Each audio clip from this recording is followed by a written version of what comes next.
मैं डॉक्टर आनंद प्रदीक्षित हूँ। प्रिय बच्चों, मेरे चैनल के व्यूअर्स, यदि धर्म स्थान जाकर आपकी शुद्धि हो जाती है, आप परिशुद्ध भाव लेकर जाते हैं और उससे भी अधिक शुद्ध होकर वहाँ से निकलते हैं, सैक्रेड, पायस, शुद्ध विचार आपके मन में पनपते हैं, तो फिर बेटा ये घृणा क्यों? धर्मस्थान से आकर फिर घृणा का तांडव क्यों? कितनी घृणा धर्मस्थान से निकलकर लोगों ने फैलाई है, इतिहास गवाह है इस बात का। प्रोटेस्टेंट, कैथोलिक, शिया, सुन्नी, हिंदू, मुस्लिम, बौद्ध और मुस्लिम और शैव और वैष्णव, कितने समुदायों के मैं नाम लूँ? कितने सारे समुदाय हैं जो धर्मस्थान से निकलकर, जो लोग रेगुलर धर्मस्थान जाते हैं वे ज़्यादा कट्टर हो जाते हैं और घृणा फैलाते हैं। घृणा अपने मन में पनपती है उनके।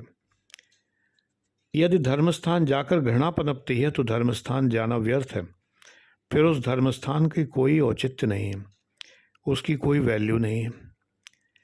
धर्मस्थान जाकर तो मन शुद्ध होना चाहिए, मानव मात्र के प्रति प्रेम पैदा होना चाहिए। फिर ऐसा क्यों होता है?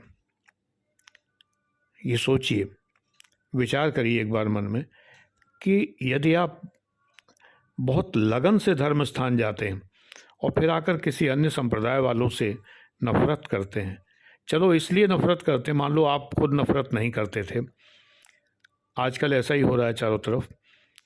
बहुत से लोग पहले नफरत नहीं करते थे, लेकिन इसलिए चूंकि दूसरे संप्रदाय वालों ने नफरत की है, हमारे धर्मस्थान नष्ट किए हैं, जलाए हैं, बर्बाद किए हैं, कत्लेआम किया है और बहुत अत्याचार किए, तो हम उसका बदला आज उस धर्म के मानने वालों से नफरत करके दे रहे हैं। ये भी तो उचित नहीं है। जो निर्दोष हैं, निष्पाप हैं, जिन्होंने कोई गलती नहीं की है, जिन्होंने कोई नफरत का काम नहीं किया है, जिन्होंने कोई कत्लेआम नहीं किया है, जिन्होंने एक छुरी तक नहीं उठाई है आपके लिए, आपके विरुद्ध, तो उनके विरुद्ध आप तलवारें लेकर क्यों खड़े हैं? ये धर्मस्थान जाने का क्या लाभ है? धर्मस्थान जाने का लाभ ये है, मन में शांति आनी चाहिए, मन के अंदर प्रशांति आनी चाहिए। देखिए, धर्म के साथ में अगर राजनीति को जोड़ेंगे तो आप बर्बाद होंगे। राजनीति पनपेगी। राजनीति तो नफरत का व्यापार करती है, क्योंकि आप नफरत पसंद करते हैं तो राजनीति आपको नफरत देती है। अगर आप प्रेम पसंद करते तो राजनीति आपको प्रेम देती, लेकिन आप नफरत पसंद करते हैं। आज आम इंसान नफरत पसंद कर रहा है तो राजनीति उसे नफरत ही देगी। They will cater you what you want. तो आप जो चाह रहे हैं वही लोग आपको दे रहे हैं। तो अब ये है कि अब इसके लिए कोई तर्क ये नहीं कि उन्होंने हमसे नफरत की है, उन्होंने हमसे बहुत पहले कत्लेआम किए हैं या बहुत पहले हमारे धर्म स्थान नष्ट किए। बिल्कुल गलत किया है, 100% गलत किया है, नहीं करना चाहिए था। लेकिन आज हम उन बातों को लेकर आज के लोगों से नफरत क्यों करें? मेरा ये मानना है।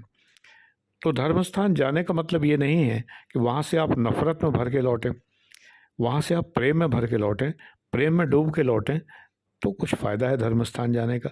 नहीं तो फिर क्या लाभ है? एक बार विचार जरूर करिए मेरी बात पर, ठीक है ना? मेरे ख्याल से मेरे समुदाय, यानी जो लोग मेरे वीडियोस देखते हैं, तो ये मेरा एक समुदाय बन गया है। ये समुदाय मेरे जैसे विचारों का है। मैं ये नहीं कहता कि कोई सेकुलर समुदाय है या मैं कोई सेकुलरिज्म में कट्टर आस्था रखता हूँ, ऐसा कुछ नहीं है। मेरे सेकुलरिज्म का मतलब मुस्लिम अपीजमेंट नहीं है, जैसा कांग्रेस का हुआ करता था कि धर्मनिरपेक्षता का अर्थ ये है कि मुस्लिम समुदाय के प्रति ज़्यादा लगाव दिखाना। ऐसा कुछ नहीं है। धर्म तो बहुत से हैं, हिंदू, मुस्लिम, सिख, ईसाई, यहूदी, सभी हैं। मुख्य बात यह है कि मस्तिष्क में धर्म की बात ही न होना। यदि कोई अपना नाम बताए तो ये ना सोचना कि इस नाम के आधार पर ये उस धर्म का है तो मैं इससे नफरत करूं या प्रेम करूं। ये नहीं होना चाहिए। मुझे तो इंसान की से मतलब है।